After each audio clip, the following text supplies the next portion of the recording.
Hello, welcome to your Introduction to Public Art with the City of Oakland. This is a cultural strategist and government program for public art designed to help you engage with the City of Oakland on their public art projects.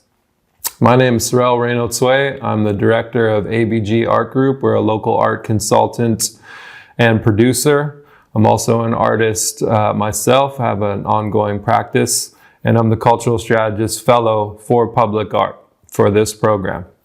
So in this video, we're just going to take you step by step through the process of working with the City of Oakland in public art and trying to bring you up to speed to be competitive and understand the city's process, where these projects come from, how to win them, and how to be competitive in the field. It's a big field. There's a lot of layers. There's a lot of information. This is really a crash course just to try to bring you along best we can.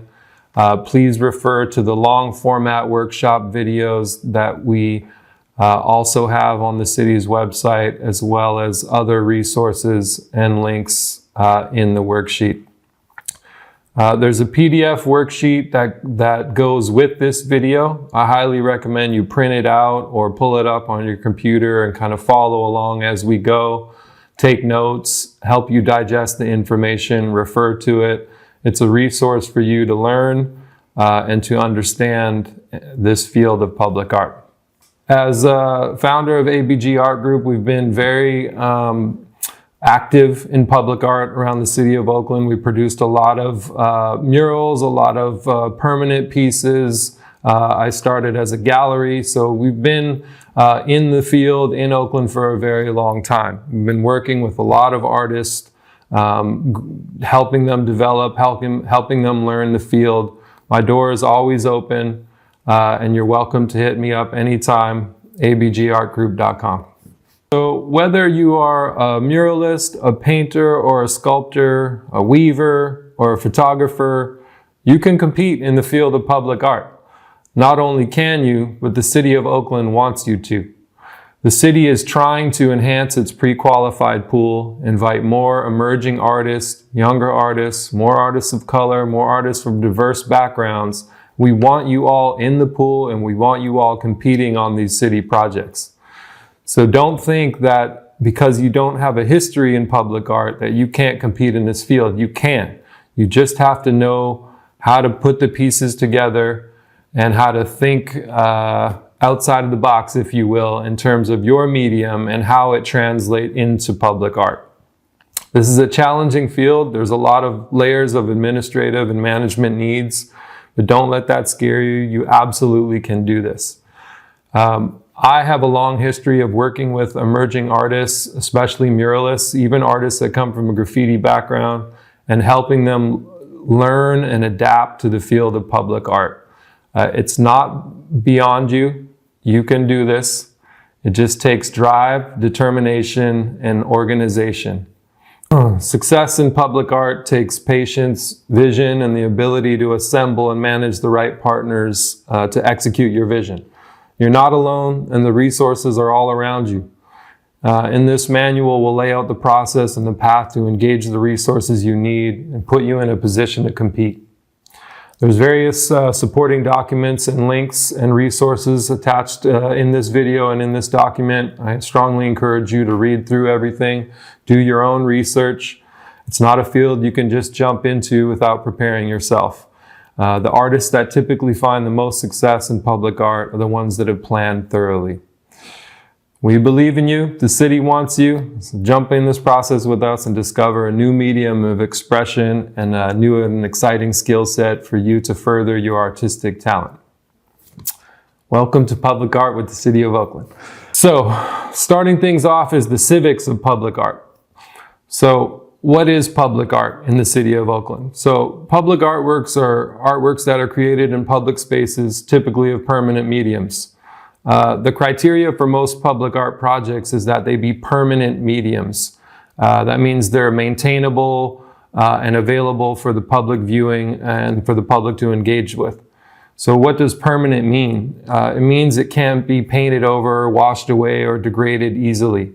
While murals are the most common form of public art, they rarely qualify for large budget public art projects.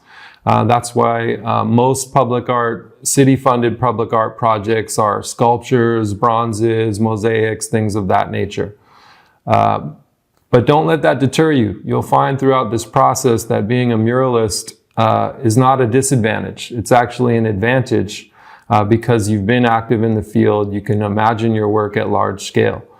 I'm a muralist. I understand that medium. You just have to translate your vision into other mediums that are permanent. The reason for permanent mediums is that the city must be able to maintain the work. If it gets vandalized or damaged, it must be able to be cleaned or repaired. The goal is that the work will stay in place forever. So you must look at mediums that are structurally sound and don't degrade. Imagine your work in place for 100 years. That's public art. So where do the public art opportunities derive from with the City of Oakland? The City of Oakland typically funds large public art opportunities when there is a capital improvement project, or CIP. This is when they build or remodel a public park, a police station, a library, a school, sometimes, things of that nature. So this is done through a 1.5% ordinance for public art, meaning they reserve 1.5% of the total construction budget to fund a public art opportunity. So if the city is building a new library and the total construction cost is $10 million, 1.5% of that will be reserved for a public art project, or $150,000. The city also funds smaller projects, murals, and other competitive art endeavors through grant programs and cyclical city cultural programs, which we'll touch on. To get the full listing of city grant opportunities and cultural funding opportunities, you must sign up to the city's email list through the Cultural Affairs Department. The link is in this document. For specific public art opportunities, there's also an email sign up, also in this document. So step one for all you aspiring artists, sign up to the city's emailing list in these departments, the Cultural Affairs Department and the Public Art Opportunities page. Very important that you see these calls come out and you're on the mailing list. You should also follow the Cultural Arts Program Instagram, and we'll put that link in the document. So I want to take you quickly through the civics of public art so you kind of understand where these opportunities derive from and how they come about. So the city operates and funds public art through various departments. The general umbrella department is the Economic and Workforce Development, or EWDD. Within the EWDD is the Cultural Affairs Division, or CAD. That's kind of the parent company, you will, of the funding source that deals with public art. Within the CAD, the Cultural Affairs Division, is the Public Art Program, or PAP, and the Cultural Funding Program, or CFP. Most of the public art projects are managed by the Public Art Program, and most of the grant opportunities are managed by the Cultural Funding Program. All of these opportunities will flow through the city's email system, so it's imperative that you register in that system from the link provided.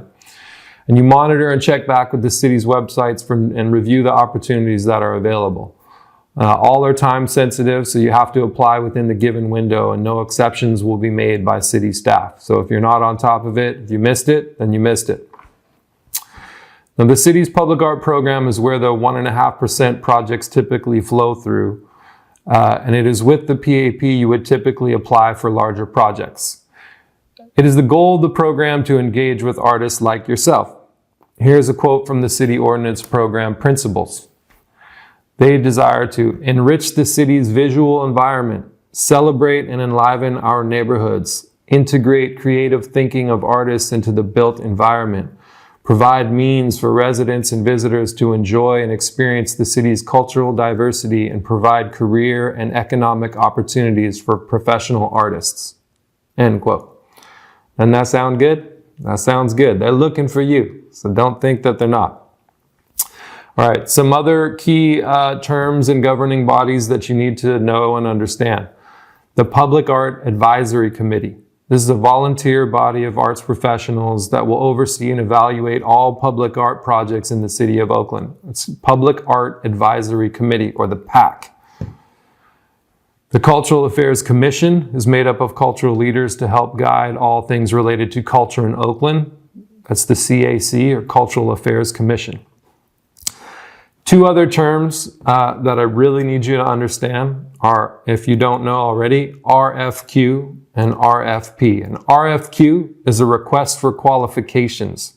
When the city releases a public art opportunity, they'll typically ask you to respond to the RFQ. This is your body of professional documents, resume, CV, letter of intent, artist statement, images of past work, etc. So you're responding to an RFQ as your initial response to a public art project. The RFP is a request for proposal. That's when you're a finalist in the project. You'll be asked to craft a specific proposal. You must develop and communicate your concept and your approach. That's your full-on proposal. So those are two very different things. When you're applying for public art, it's the RFQ first. It's qualifications first. If you get selected as a finalist, then you move into the proposal round. So all your great creative ideas, you can't lead with that. You have to illustrate your qualifications first. When you get into the final round, then you do your proposal and do all your creative stuff. I know as artists, we want to just come with all our best ideas first. But to win these public art projects, you really have to illustrate your qualifications in a professional manner. That's step one, always. Now, just a little history on the city's 1.5% projects or capital improvement projects. The ordinance was adapted in 1989, was amended in 2019. These typically are funded from capital improvements and eligible grants such as state bonds, state park grants, etc. The public art staff for the city administers the projects, and the PAC, the Public Art Advisory Committee, oversees the projects and makes their recommendations. Artists will enter into direct contract with the city of Oakland, typically known as a professional services agreement.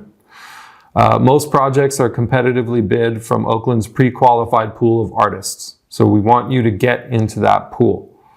The majority of projects are awarded to Oakland artists. You have an advantage being an Oakland artist. They want you. They want you to compete. You just have to show them that you're capable and able, and you can win one of these large projects. The life cycle of permanent public arts projects is typically 3 to 5 years on new constructions. That means it takes time for planning, community engagement, design, fabrication, installation. You're dealing with typically new construction or remodels. These things can take years. Don't let that discourage you. It's just a part of the process. You can't think in weeks and months. You have to think in years. You have to be willing to plan and in it for the long haul. That's public art, and that's just the way it is. Now, the city selection process, they'll release an RFQ, request for qualifications. Artists' applications are typically due online on cafe, callforentry.org, or some equivalent online platform. Only online applications will be accepted. This is a request for qualifications, RFQ, based on your past work. So it's typically done online. They'll release a call and instruct you where to apply. You fill out the forms, you upload your images, you do it all on the online platform.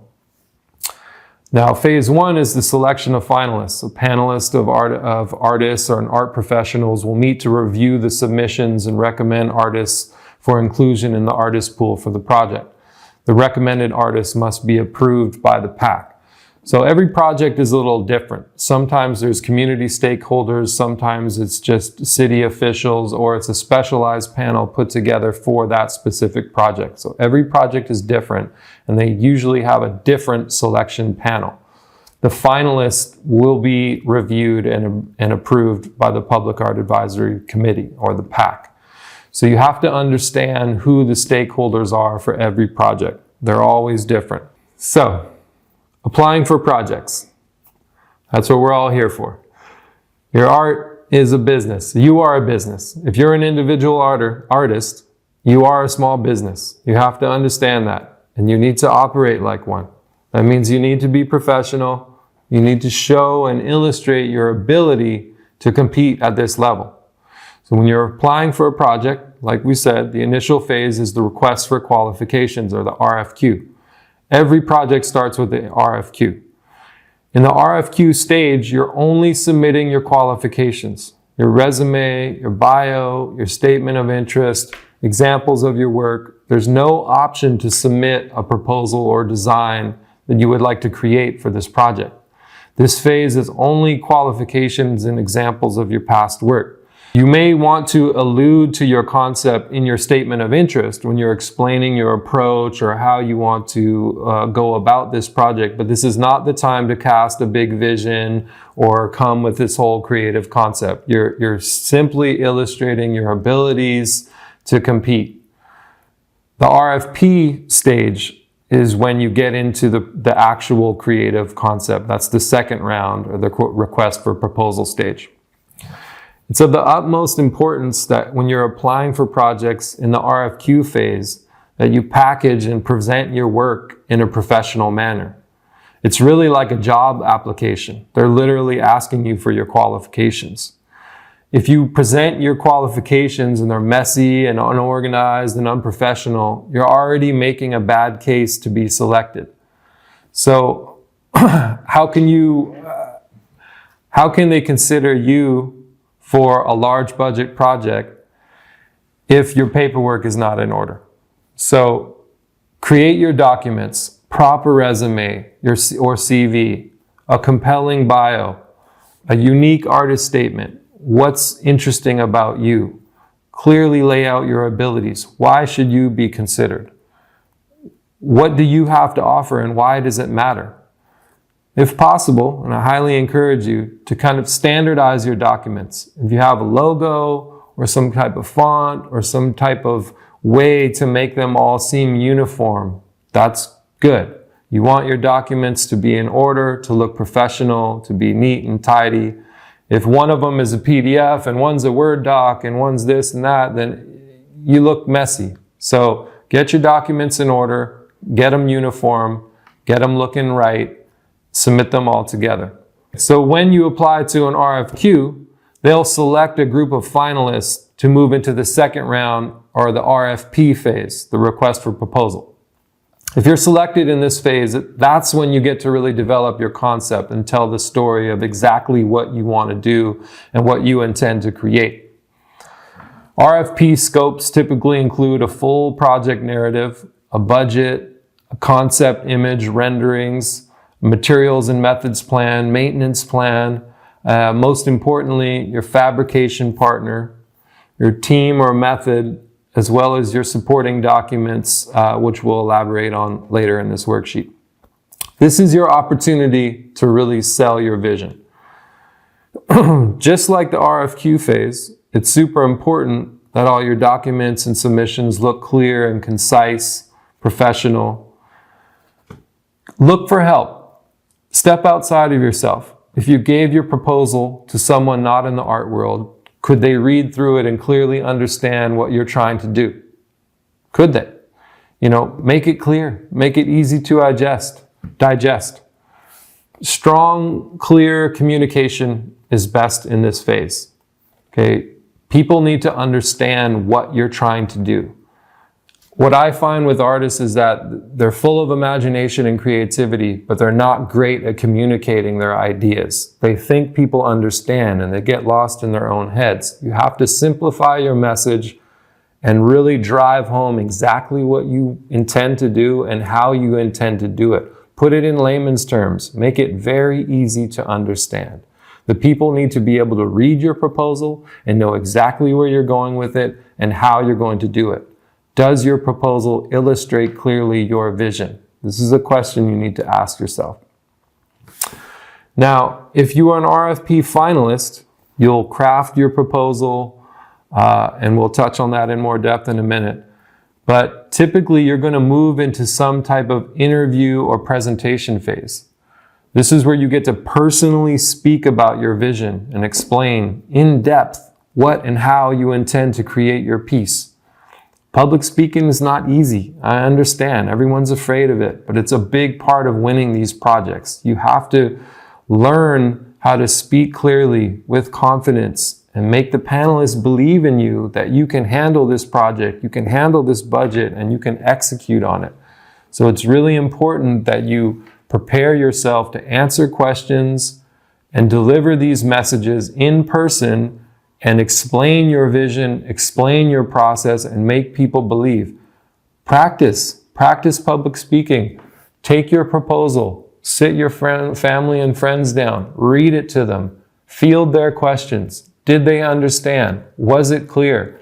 Practice makes perfect, just like anything. Public speaking is no different. It's just like a muscle. The more you do it, the more comfortable you get at it. And the more you can make people believe that you are the right person for this project.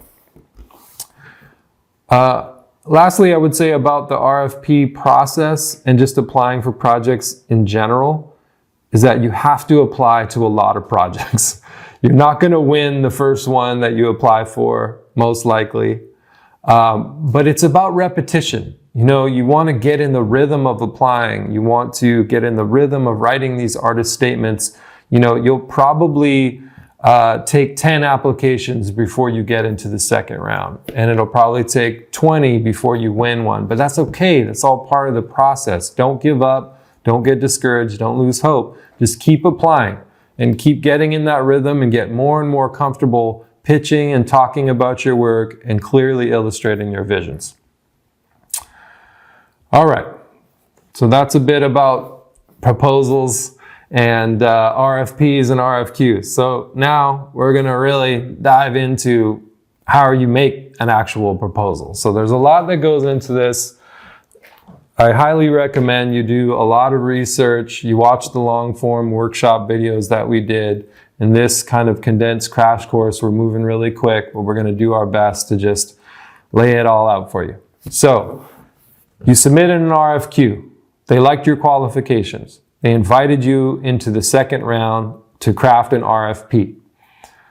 Now, when you're a finalist and you're invited into the RFP round, you must develop and submit a full proposal explaining and illustrating your idea. Typically, you're paid a stipend to develop your proposal. So there's compensation there. There's a lot of work, so they're willing to pay you for it. Now, this can be the fun part where you get to really develop your idea and make a compelling artwork. However, this is also the part where you must fully illustrate your capabilities, your team, your research. You got to present a compelling case as why you should be chosen. So you got to be tight. You got to be organized. All artists have good ideas. All are creative. But it's really those who can communicate their capabilities well, show up, be professional, and illustrate their ability to execute that have the best chance of winning. Winning public art projects is not just about having the most visionary artwork or concept. It's showing that you have the resources, the team, the dedication, and the professionalism to succeed. So step one should be understanding the site and the stakeholders. There's often a special panel, like I was saying, or review boards attached to certain projects. So who are they? Who are they? Is there a theme or desired style for this project? Does it honor a certain place or a person or a place? For example, there was a recent call for an RFQ that went out for Tyrone Carney Park in East Oakland. Now, this is a park monument for a specific person, Tyrone Carney. He had family members on the panel. So those are the stakeholders for that project. So you have to understand who is this for and what's appropriate. Where is it located? What connection must I illustrate to the community? What are the capabilities of the site? These are all questions you got to ask yourself. So formulate your answers that make sense. Use common sense. If the site allows for a freestanding piece, if it's an open area in the middle of a field, then obviously a sculpture would make the most sense, and a mosaic wall is not going to be appropriate. If the site is on a wall, on a building, then obviously a sculpture is not going to make the most sense. So you've got to analyze the site, analyze who this is for, where in the community is it, what actually makes sense there. You can't just think about your creative idea. You have to think about what makes sense in this site, in this location, for this group of people that's funding this project, and pull it all together. It's got to be something that resonates with the stakeholders. There's a panel of people that are reviewing your idea. Does it make sense for them? These are things you need to think about. Now, the largest piece of the puzzle when it comes to public art projects is fabrication. Who's going to fabricate your piece, and what kind of track record do they have? It's important to note that you do not need to personally fabricate your artwork. In fact, most artists in public art do not fabricate their own work. Being competitive in the field is about your ideas and your ability to put teams together and communicate your vision in a professional manner. It doesn't need to be about your ability to fabricate. If you're a painter or a muralist, your work can translate directly into tile or mosaic. If you make ceramics or you're a sculptor, your work can be made in bronze, in concrete. If you're any kind of artist or painter, it can be made in glass. It can be done. There are fabricators in our local area that can make all your dreams come true. And they want to work with you. They're out there. I've worked with them. You just have to find them and put the pieces together. So your ability to create these artworks is not about if you spent the last 20 years sculpting and you have all this history. It's about having good ideas, good art, good visions, and finding the fabricators and the team members to assemble that you can manage, that can execute your vision. Now, in our Cultural Strategist workshop, we visited many local fabricators and that specialize in different mediums. We toured their facilities, we learned what they do and how they operate, and we really encourage you to do the same. Look at who's out there, look around, what do they do, who's in my area, how can I get in touch with them, how can I understand their process. So, to name a few, we visited Lenahan Glass in West Oakland. They specialize in glass installations. They do tons of public art around the Bay Area, all amazing things you can do in glass. If you've done paintings and murals, you can do it in glass. Thick, durable glass. It's really an amazing thing. We went to Decca, which is another full-service production public art producing company here in West Oakland. They specialize in metal fabrication, but they do a ton of different stuff. We went to Artworks Foundry that specialize in bronze and bronze casting. So anything that you can imagine in 3D, Artworks Foundry can produce it in bronze, one of the most popular public art mediums. Magnolia Editions is another place that we toured. They specialize in tile and mosaic and printing artworks on tiles. They've done a ton of public art printing processes around the Bay Area. And those are just a few, that's not all of them. Trust me, there's a lot more. That's just a few that we went on field trips to. So don't act like this is the only fabricators around. There's many, there's many fabricators. You got to do your research, see what's out there, talk to these people, understand their process, and see how your artwork could be translated into their process. So if you know who your fabricator is, you have to understand what their materials and methods are. You must list this information really clearly in your application, in your proposal. Describe what medium it is, how durable it is, why is it a good medium for this project. Most fabricators have spec sheets on the materials that they use, so you can get that information easily from the fabricators. You should definitely include that as supporting documents in your RFP, in your proposal. This lets the review panel know that the medium's been used before, that you've done research on it, it has a history of success, and it's viable in public art. All really important information. So you want to support your proposal with these kind of supporting documents.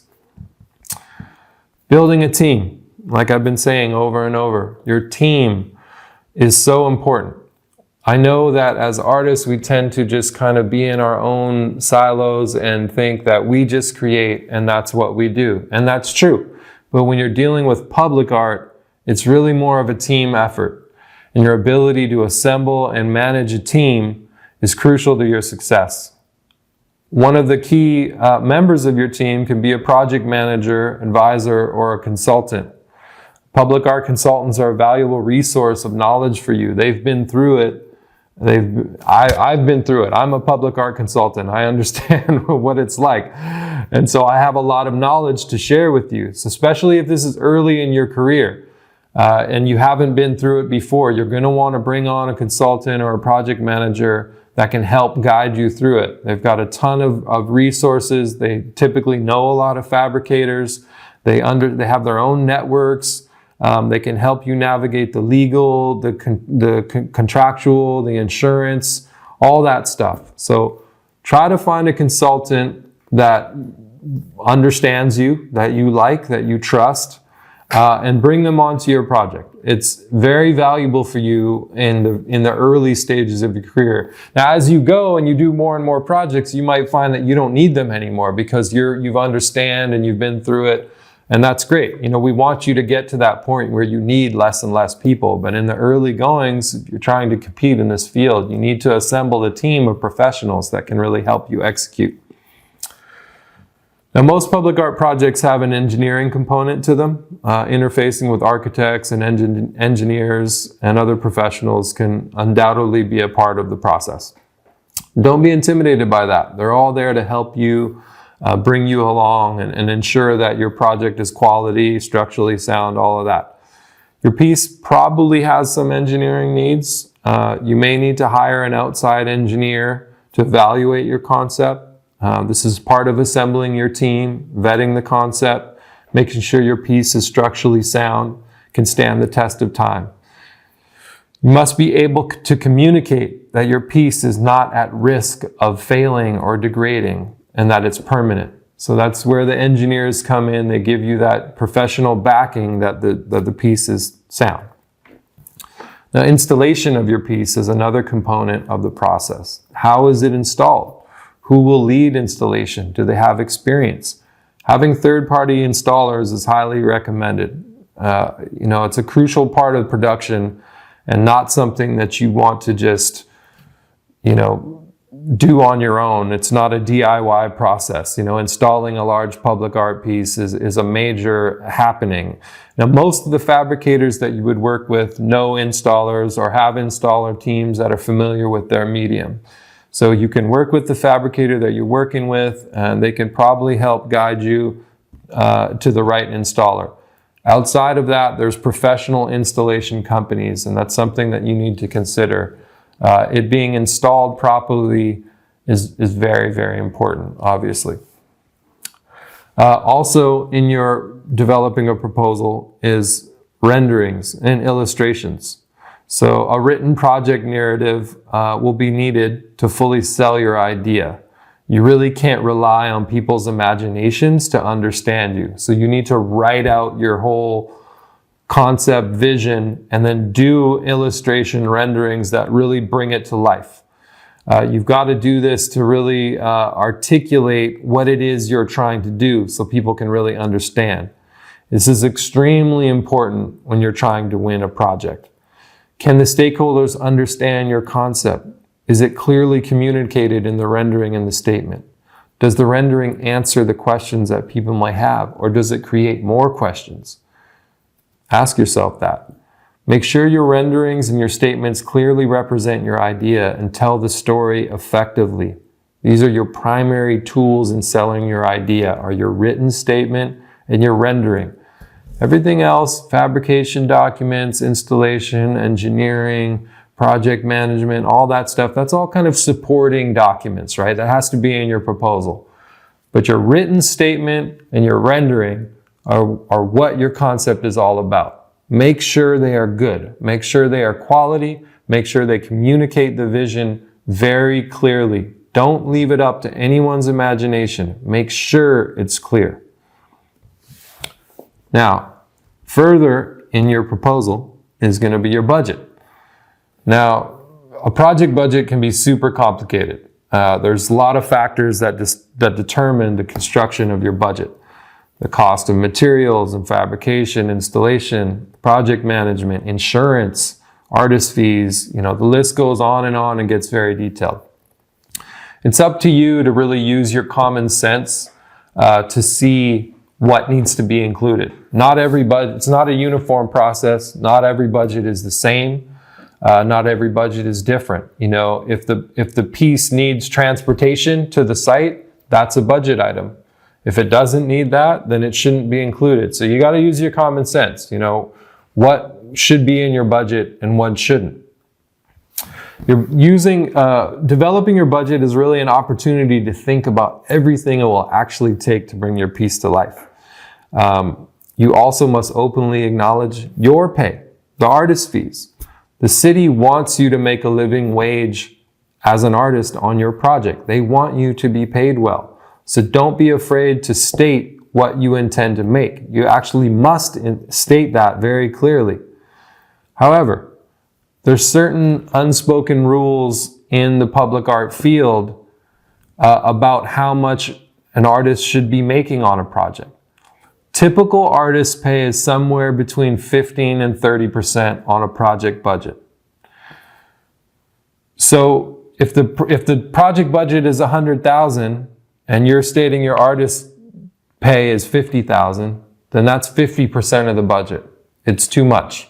Okay, you've got to kind of fall within typical thresholds. They want you to get paid. They want you to get paid well. But the majority of your budget should be spent on producing the piece, not your take-home pay. 20-30% at most if you want to be competitive. If you go way over that, it's highly unlikely you will not be selected. So just try to keep your artist fees in line, and that's not that's not a concrete rule. This is just my opinion, but I've been in this field a long time and I know how they evaluate these projects. So you want to stay in that 15 to 30% of the total budget as your artist fee.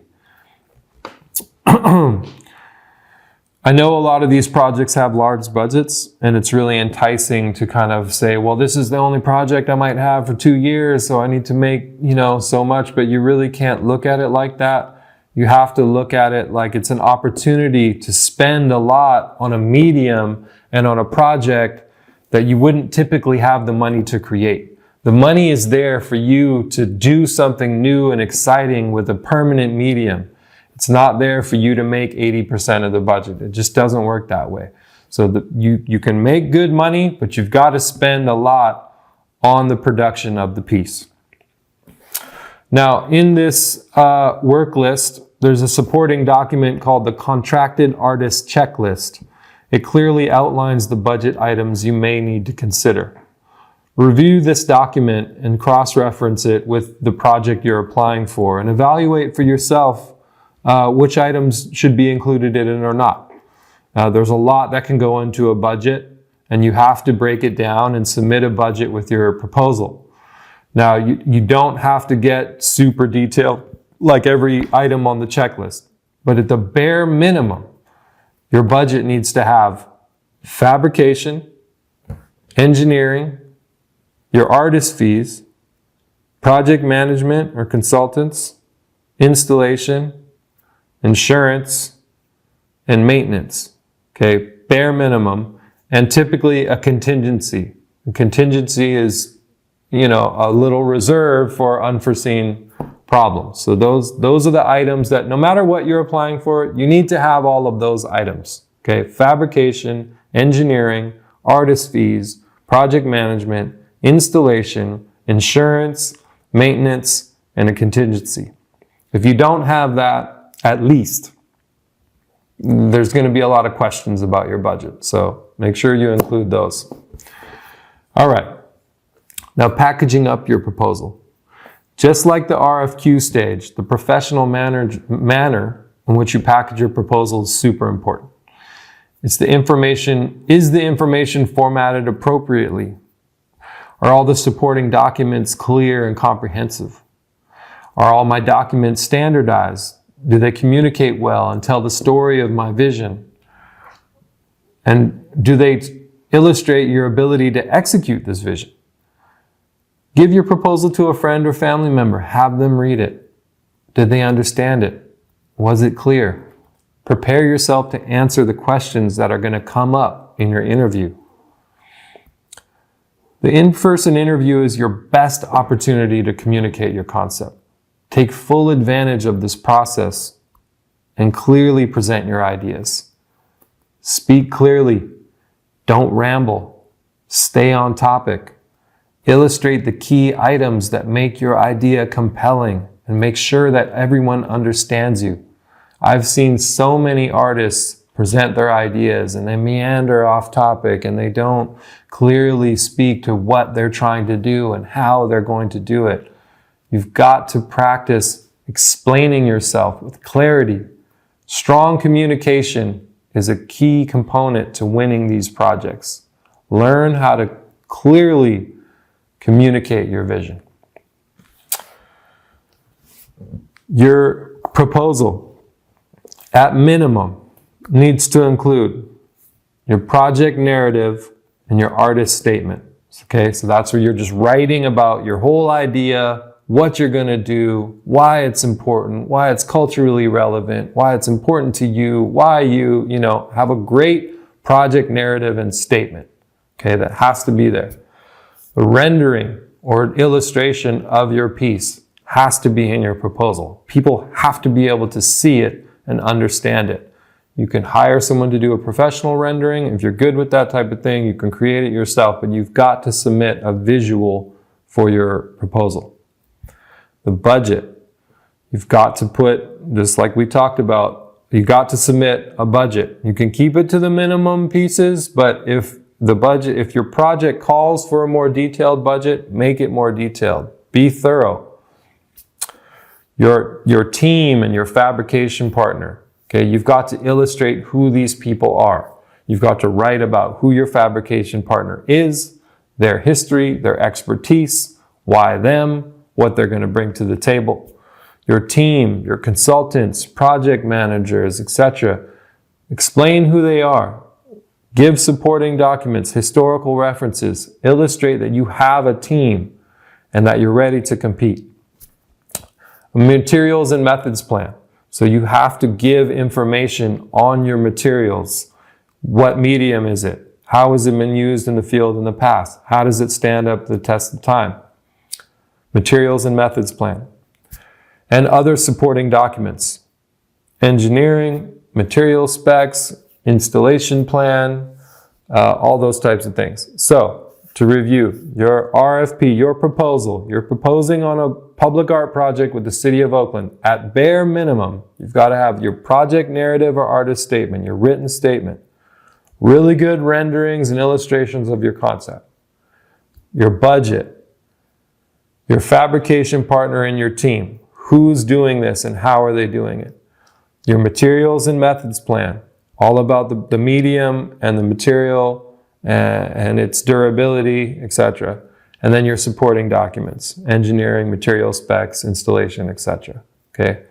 All of that at minimum needs to be in your RFP proposal. Now there's a lot more that you can add. That's just the bare minimum. You have to have those to compete. All right, so moving on. Legal, insurance, contracts. A big part of public art is the back end, is the admin side. And it's a pain, but you can do it. Okay, when the city awards a project to an artist, you will typically be the sole contract holder with the city. You're the primary point of contact. You're the artist. And you're the name listed on all the contracts. So they are contracting with you. If you hire a fabricator for your project, it's you hiring the fabricator, not the city. The city doesn't get involved with that. They hired you to do the project. You have to subcontract out to the fabricators. Don't let this process overwhelm you. Most fabricators or partners have their own contract templates or terms that they can provide you with. Just understand it's your responsibility to engage them and not the city's. This is an area where your consultant or project manager can be of great value to you. They've typically gone through this process before, know how to provide the legal and contractual areas and assets to get the job done. I've been through it before many times. I'm a consultant. So having someone on your team that can navigate the legal and kind of put you in the right place is important, especially in the early goings. Understanding your rights. Artists have significant rights, especially copyright of your work. Make sure you copyright all your public art so you have protection against it being used commercially without your consent. In this worksheet, there's a link to the copyright.gov website where you can register your work. Artist rights. Now, the issue of artist rights is a really vast, complex issue that's just too complicated to try to address in this document, but we encourage you to do your own research and understand your rights. We've given you some key assets regarding rights. The Visual Arts Rights Act, or VERA, and there's a link to that, to understanding that, and the California Arts Preservation Act, or CAPA. So you'll hear those terms, CAPA and VERA, and you need to understand what those mean. So there's links to them so you can understand a little bit better. Now, the City of Oakland typically has language in their contracts that states that they own the piece. They paid for it, they own it. They also typically reserve the right to remove, change your work without your consent. Don't be alarmed by this language, it's standard. The city has no interest in changing or removing the artwork that they paid you to create. This language is really there just to give the city the authority to operate in case of an emergency.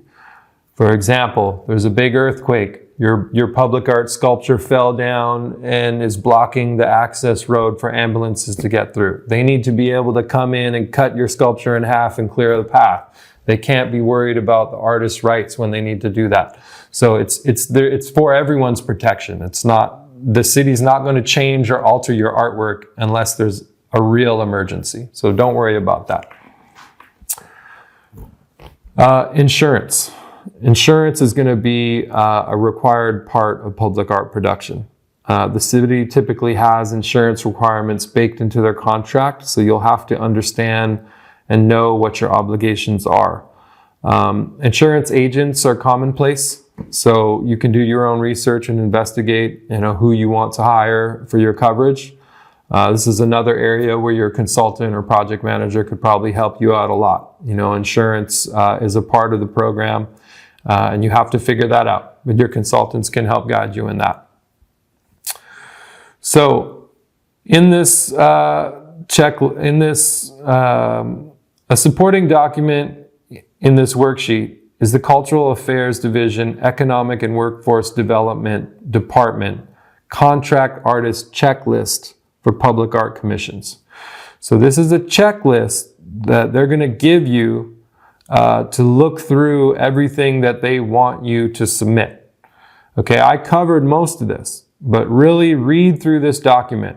It gives a lot of info about what you're going to need to submit a thorough proposal. Not everything is relevant to your medium. You have to read through it and see what makes sense to you and try to put the pieces together. But use that checklist as a reference point for you to understand what the city is looking for. Now, this has been a super quick crash course in public art. I know I covered a lot, and there's a lot that goes into it. But just to summarize, you as a painter, a muralist, or an emerging artist, you can compete in this field. You just have to put the pieces together and show up as a professional and communicate your vision with confidence. You have to pull a team together. You have to understand fabrication. You have to understand how to submit professional applications. You need to itemize all your work, your documents, get them all in order. You probably want to hire a project manager, and you can do this. The fabricators are out there. Just imagine your work in another medium. I'm a muralist. I've painted tons of murals. I can see my work as mosaics, as tiles, as sculptures. Can't you see that? I know you can. I know you can imagine your work in these mediums. You don't have to make it. You just have to have the vision and the communication to illustrate your capabilities and pull the teams together. Public art with the city is mostly about being organized and pulling your teams together and being a professional. You do that, you show up, you communicate your ability to execute, and you will have an opportunity to compete. Okay, the city wants new artists in the field. They want new blood. They want new life. They want emerging artists to apply and win these projects. As a new emerging artist, you actually have a competitive advantage against the older artists that have been in the system. You just have to show them that you have the professional capabilities to execute. Everything we've talked about here is just giving you a basic template on how to execute. You do your own research. Watch our workshop videos, read through these documents we've given you, hit the links, sign up to the city's email list so you know where these projects are coming from. And you can win these projects with the City of Oakland. I hope to see you out there. Sorell Raino Tsui from ABG Art Group. If you need our services, my door is always open. I've been working with the city and in the city for a long time. You have questions, feel free to hit me up. Our email and information is there. Thank you very much.